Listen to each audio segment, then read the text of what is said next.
day and thank you for joining CiviLNet. Our guest today is Mr. Alec Yenikomshian. Thank you for being here, Mr. Yenikomshian. Thank you. Well, this past 2 months, already we can say 2 months, have been very critical, difficult for Armenia, and I would like to ask you first, your involvement. On the 17th of July, the Sassan Dzrer group took hold of the police patrol station in Erebuni. You were recruited as a negotiator a couple of days later. And my first question for you would be, why did you decide why did you accept to be a negotiator, and how did it proceed afterwards?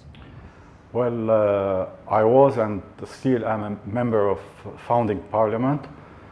Jirayr Sefilian, who was detained in around 19 June, that means a month before the armed action of Sassan Dzrer, is the coordinator of founding parliament, and many of the members of Sassan Dzrer are either actual members of founding parliament, or activists within that movement. Although the action of Sassan Dzrer has nothing to do, I mean, it's not a result of a decision taken by founding parliament. So I'm giving these details in order to say that when the action took place, in the evening of the 17th, the same day, I was contacted by an officer of the National Security Forces, the National Security Agency, the ex-KGB, telling me that they had entered in contact with Jirayr Sefilian, and he asked to see me within the context of the events. So I, with the practical aid of the security forces, the National Security Forces, I went to see him, Jirayr Sefilian, and therefore we can say that that was an involvement which had the okay of the National Security Agency, and of course later on Sassan Dzrer themselves. What was the reason why Jirayr Sefilian wished to meet me? He asked me to get in contact, to have the permission to go and see the Sassan Dzrer, and he said that the most important thing is to end this issue, to prevent bloodshed by all means. But preventing bloodshed couldn't just happen like that, because Sassan Dzrer had very, very definite demands, very definite political demands. And what Jirayr Sefilian said is that, okay, this should end without bloodshed, but Armenia as a country, as a state, should come out a winner out of this. That meant that real changes should take place. Now, if we recall, one of the main demands of Sassan Dzrer was the resignation of Sassan. What Jirayr Sefilian said is that he proposed to have the possibility to go and to meet Sassan Dzrer, to have an idea of the maximum and minimum of their demands, what they're ready to accept as a minimum, and the maximum we already knew what they wanted. And then after that, to go and he proposed to go and see Sassan in order not to talk about the technicalities of putting an end to the operation, but to talk about real political changes in Armenia. The important point there was that, again, the main demand of the Sassan Dzrer was the resignation of Sassan. Jirayr Sefilian said that he's ready to go and meet Sassan, and he said that if I meet him, my first sentence will not be Sassan, step down. Okay, you sit at the on the chair of the president of Armenia, so let's discuss about real political changes, I mean genuine qualitative changes in Armenia. This is the exact point that brought the seeming negotiations to a halt, or the negotiations basically crashed after that, because Balasanyan had announced something different. For a whole day there was a lot of confusion there, because the rumor was that Sefilian had stepped back from demanding Sargsyan's resignation. Yes, I qualified. I said in what respect, in what sense Jirayr Sefilian said that. I mean, he said at this moment, if I meet, I'm repeating myself, if I meet Sargsyan, my first question, my first demand to him will not be to step down. Okay, we're putting that aside. That doesn't mean that as a principle he has changed his mind. He said we're talking about this particular situation. We should end this situation without bloodshed, and I'm ready, Jirayr Sefilian, I'm ready to accept that at the end of this operation, Armenia comes out a winner, without necessarily having Sargsyan having stepped down. And he said that if I reach a reasonable solution with Sargsyan, I'm ready to go and convince the Sassan Dzrer to put down their arms, telling them that you have achieved something. I mean, you have your action. Sassan has not stepped down, but you have really achieved something tangible, positive, tangible change for Armenia. So this was the position of Jirayr Sefilian, and my involvement was within this context. I went, I mean, during the first days of this story, I went and I met Jirayr Sefilian 3 times. I met Sassan Dzrer 3 times, and more than 3 times the high leadership of the National Security Agency. Unfortunately, I should tell that, well, when I met Sassan Dzrer, they said, okay, we have taken act of Jirayr's position. We're ready to wait and see what will be the answer of the authorities. And the answer of the authorities, the second day, was that, okay, Sassan Dzrer have a couple of police officers. They should release them, and then, quote unquote, we'll talk about the rest, quote unquote. We will talk about the rest, the remaining questions, once they have released the. In fact, on the 5th day, maybe, if I'm not mistaken, the police officers were released, and immediately after that, the representatives of the regime said that, okay, now you have to put down your arms and give yourselves up. So that was their first answer. That meant that their first answer was a trick, and they didn't mean to talk real business with anybody, neither Jirayr Sefilian nor anybody else. My intervention ended on the 7th day. That was my last visit to Jirayr Sefilian, together with Vitaly Balasanyan. After that, I didn't have any involvement. And during that visit, Jirayr repeated his suggestion, his proposals. And based on what Jirayr said, and I repeat, he never said that I have dropped in principle my demand of Sassan, our demand that Sassan should step down.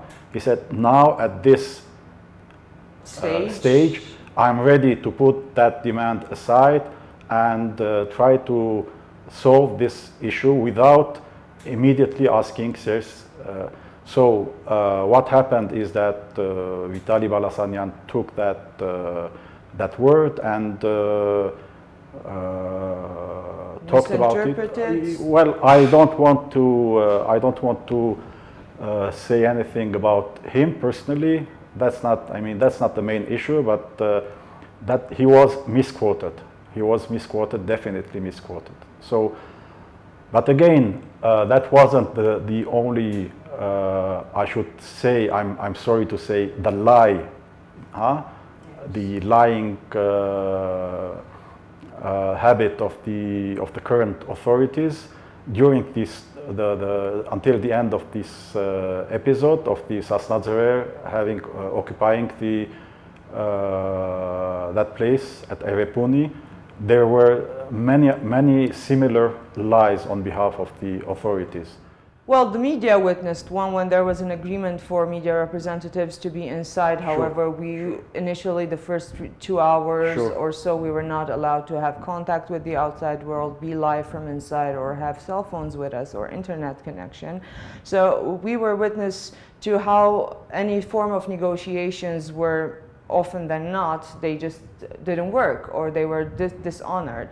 But coming back to Sefilian's meeting with the President Sargsyan, it was still on the agenda the day after the Sassan Dzrer group put down their arms. Is it still being discussed? Of course not, because that is not the last, but the one just before the last lie. I'm sorry I have to use that word because that is what really happened.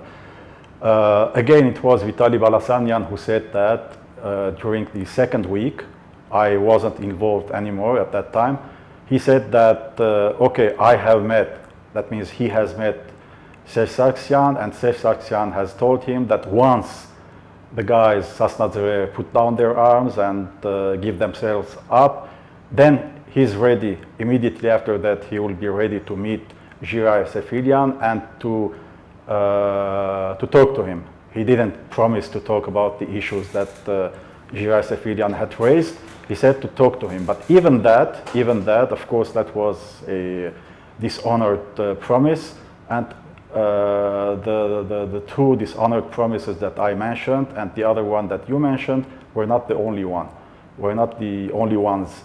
There are a lot of false promises and things which were declared during the whole story and weren't kept up. Mr. Yenikomshian, since we have this chance to have this communication, one of the main issues during those 2 weeks was that if the Sassan Dzrer group were being fed, delivered enough food or not. In my understanding, from what I gathered and from an interview with Mr. Balasanyan inside the Erepuni police station, he told me that yes, they were being supplied food, but for 10 people and in military portions, whereas even the media and everyone else knew that at least the Sassan Dzrer group was 25 to 30 people. At that point, no one was sure. And plus, what was really the food situation? Because this was something that was manipulated or misunderstood a lot. Of course, they didn't have food. The military place which where they entered had some quantity of food, but not enough, and they were definitely not fed.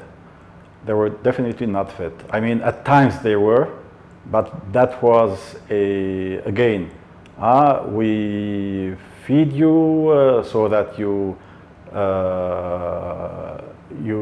let the policemen to leave the place. Once they were released, the policemen, then the food supply was again cut, so on and so on. So a couple of times during those 2 weeks, maybe they were fed. I mean, the police forces police forces sent food inside the place, but that was very occasional and they didn't have enough food. Enough supply. And as for what was happening outside on Khorenatsi Street, at first it was a little bit chaotic. People were gathering and it was not organized until Sassan Dzrer said, the group said there will be a coordinating committee which you were heading. So the work of the coordinating committee, that week, I think the work continued for about a week until most of the members were detained.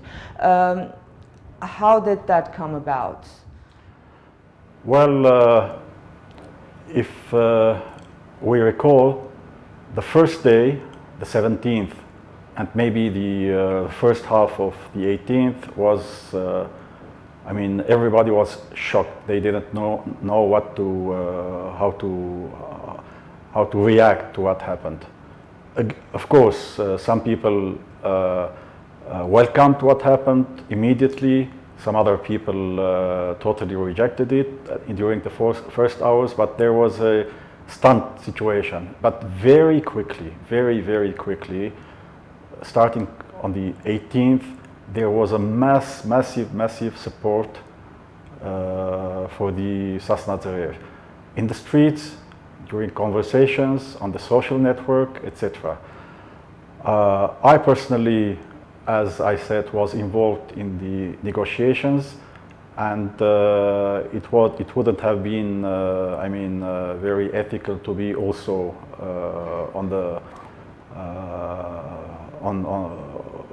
in the streets, and I was busy, physically busy with the negotiations.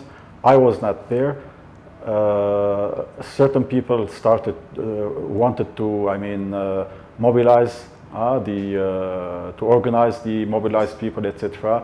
All that took a few days. Already on the 20th, I mean the third day, police used brute force in order to disperse the gathered protest, the rally. Yeah, the protesters, and then eventually these protest movements got organized, and as we all know, well, I was arrested on the 27th. On the 29th, the day of what I call a day of state terror against the citizens of Armenia, done by the police and other security forces. The other members of the coordinating committee were arrested, and that was, of course, a planned action, because what was happening then was a real, I mean, we were witnessing a pre-insurrectional days in Armenia. What are the charges against you? That I believe you still have to go to court and face the charges. I'm charged with helping the armed group, having helped or helping the armed group. That is the charges against. Is it specified by what means? Yes, very. I mean, very. I'm sorry to use that term. It's nonsense what is given as. I mean, I'm charged with having get in phone contact with the group, with a couple of members of the group while they were inside. I'm charged with having given them information about the movements of the security forces around that place. I mean, that is, I'm sorry, ridiculous, because I'm not physically in a position to give them information, especially precise information, because I don't see. So I'm charged with, again, it's ridiculous. I'm charged for having given them information about the negotiations. imagine that? In your capacity as a person who's negotiating. Yes, I'm charged for having given them information. I'm a negotiator. There are one side of the issue of negotiations, and I'm being charged for having given them information. And the last thing is having tried to organize mass disruptions, and having tried to cross the police line, police barricades, and having tried to march towards the Ereponi, I mean that place. So all of these are ridiculous, and I risk from 6 to 12 years of imprisonment, and well, I'm telling this smiling. Yes, you are. Which is which would be unacceptable, generally the whole situation with the detentions. But another question. What were your expectations when the rallies were at their height and there seemed to be a mobilization around the Sassan Dzrer, if not personally for the Sassan Dzrer or around the group, but for their cause or for their demands? And what are your expectations now when things have seemed to plateaued and we're dealing with one cancelled or court session after the other, one rejected thing after the other, one detention after the other? We've plateaued on a legal level now. Well, I think the most important question, issue is why this action took place. I mean, in what situation we lived as citizens of Armenia and Armenians in general, in what situation is Armenia today, a totally unacceptable situation. We live, Armenia, I have said this a couple of times during these last couple of weeks. Armenia is in an existential crisis as a state and as a country, and Armenians as a people. We are losing the statehood of Armenia. We have witnessed during the last few years a step-by-step relinquishment of Armenia's sovereignty, particularly to Russia, not only to Russia, but especially to Russia, particularly to Russia. And unfortunately, the last manifestations of this relinquishment have to do with the National Army of Armenia. A couple of months ago, the air defense forces were integrated of Armenia. The air defense forces of Armenia were integrated into the air defense forces of Russia. And a few days ago, an already existing situation, which is the Russian-Armenian armed. Do you mean the Eurasia Economic Union? No. Of course, the Eurasian Economic Union is another issue, is another major issue, but currently we're witnessing a relinquishment of the of Armenia's sovereignty concerning its armed forces. We already had unified Armenian-Russian forces in special battalions and groups, and a few days ago there was an official agreement whereby those unified forces, the number of Armenian armed forces involved in these unified Russian-Armenian armed units were increased, and the responsibilities of this, Armenian armed forces are gradually becoming part of the Russian armed forces. So on the statehood level, we are step by step relinquishing everything concerning the sovereignty of Armenia. You mentioned the Eurasian Economic Union. That is another major issue. Okay, on the other side, it's not a question of just losing Armenian statehood. We are risking, and we actually are within an existential crisis, because as we know, in spite of the official statistics, there are unfortunately not more than 2 million people living in Armenia, including Artsakh and also Javakh. Of course, Javakh is not actually part of Armenia, but it is part of the Republic of Armenia. Artsakh and Javakh are the only remaining historical Armenian lands where Armenians live in majority. Now, if we recall, at the end of during the last years of the Soviet Union, the last census had taken place in 1989, and then the official population of Armenia was estimated at around, of Soviet Armenia was estimated around 3.5 million people, together with the population of Artsakh and Javakh at that time.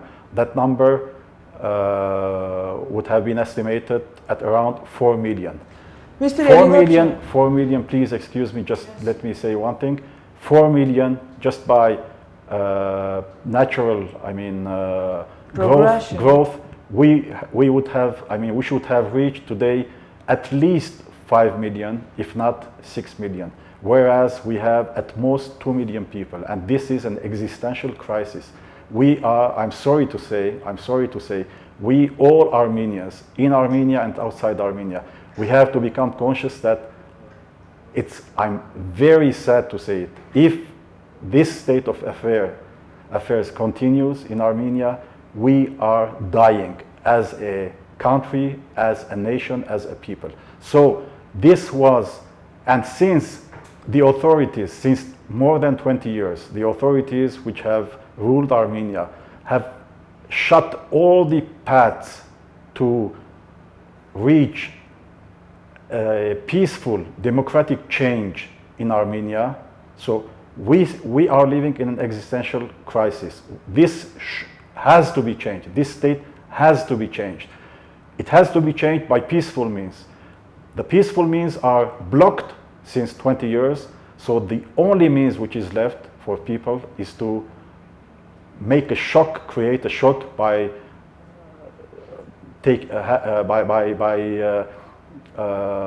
acting in such a way as did the Sassan Dzrer.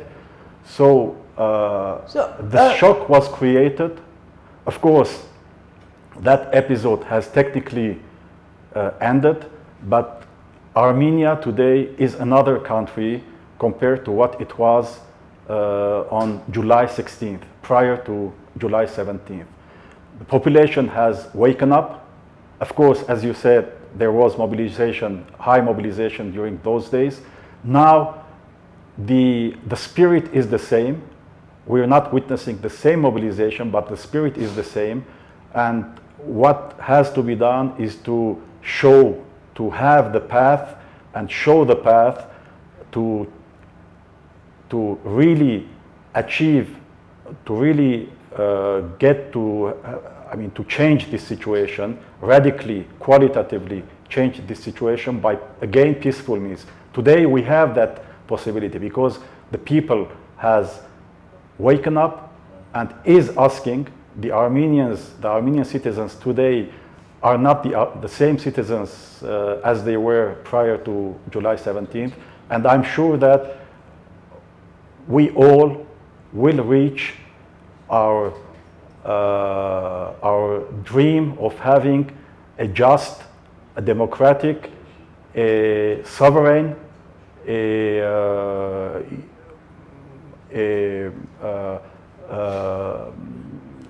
legally legitimate and constitutional state of Armenia, which respects the rights of its own citizens, which is which keeps its dignity when it deals with foreign powers, whoever those powers are, who has a principled position concerning the Rarapar issue, and an Armenia which will call to itself its own children who currently live outside Armenia, instead of pushing its own citizens from itself to outward, as has been the case during these last 20-25 years. Mr. Yenikomshian, one of the suggestions, constructive suggestions and demands, was the formation of a national trust government. What would be the potential of a national trust government, and given the situation today and given the indifference or the adamant refusal of the authorities to even negotiate with the people, what are the chances of a national trust government or a consensus government or any kind of joint government being formed? Okay, I first should say that the current regime is in a very nasty situation. I have real reasons to say, to make that claim, because look, already this regime didn't have any internal legitimacy. We all know that none of these governments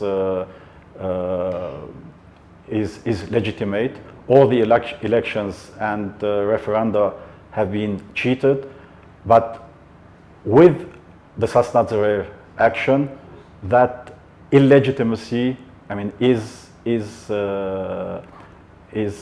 total.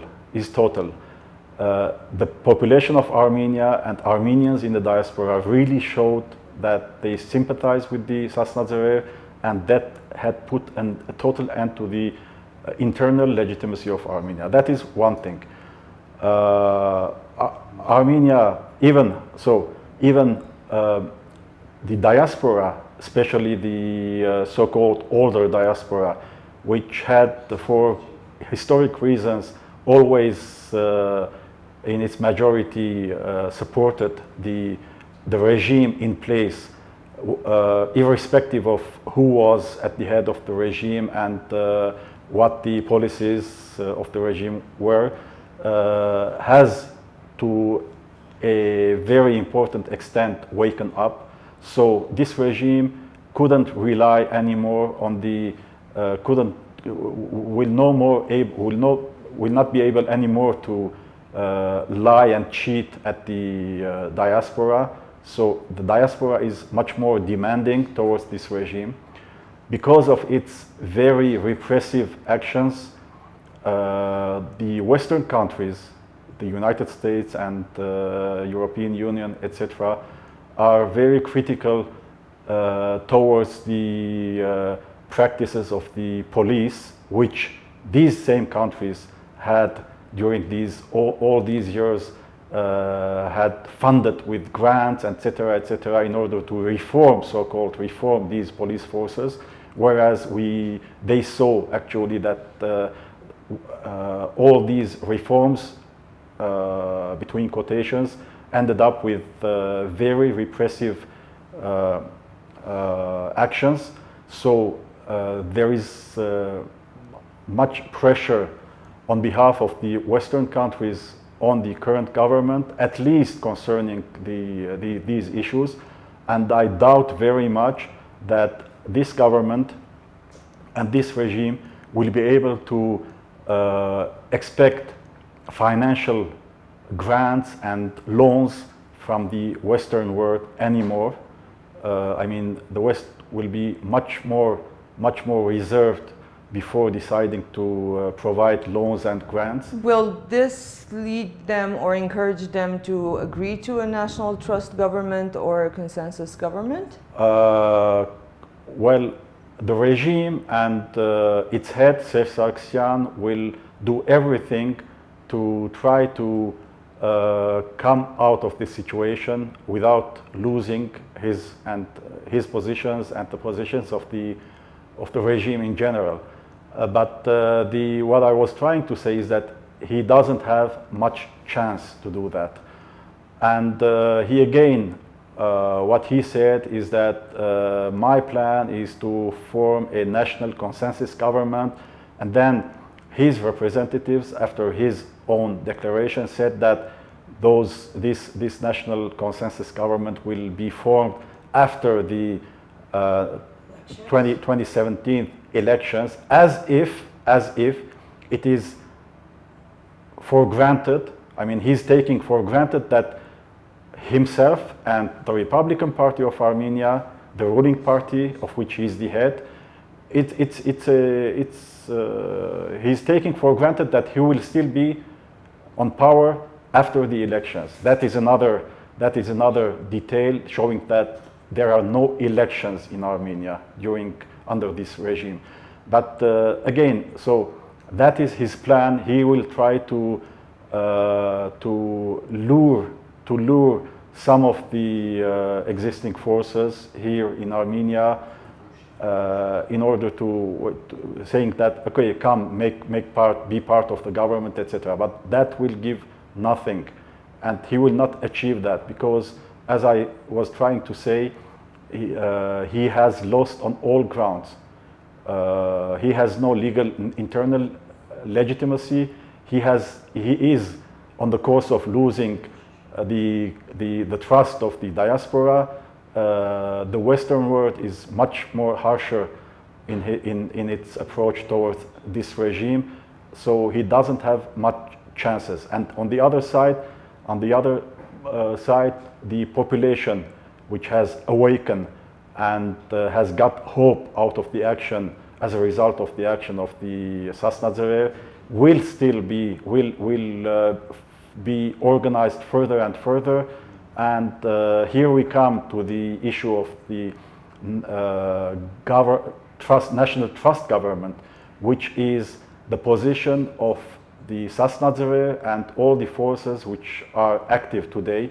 That is the formation of a government which rejects the current regime, which will be formed by representatives of the real opposition forces, not the fake opposition forces, and will challenge the current regime in order to give up its positions, and at the end of which I believe and I'm sure that we will reach by peaceful means, by means of civic disobedience, actions of civic disobedience, by galvanizing the whole population, and also getting involved real, genuine, decent people from the diaspora in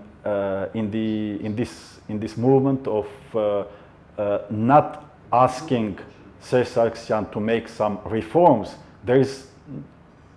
Sassan will not make any reforms. We have reached a crossroad. Armenia is at a crossroad, and we have a watershed. There is the regime and a very small number of supporters, and there is the population of Armenia, the citizens of Armenia, and the choices should be made. Either somebody is with the regime or with the population, and we should peacefully reach at a state where this regime will step down. I mean, we can't reach any agreement with Sassan and his regime. We cannot expect that Sassan will realize real reforms in Armenia. This is something which has to be eliminated from our minds and the minds of genuine, decent people in the diaspora. We have to decide that this is the crossroad and this is the watershed. Together, citizens of Armenia and concerned, decent, genuine Armenians in the diaspora should unite their forces to have a real platform. I mean, the platform is there, but everybody should come up to an accord about what kind of Armenia do we want? What is the Armenia? We reject this current situation. Okay, what is the Armenia that we all want? Thank you very much, Mr. Yenikomshian, and we thank the viewers for joining us. Stay with CiviLNet for more interviews and news updates.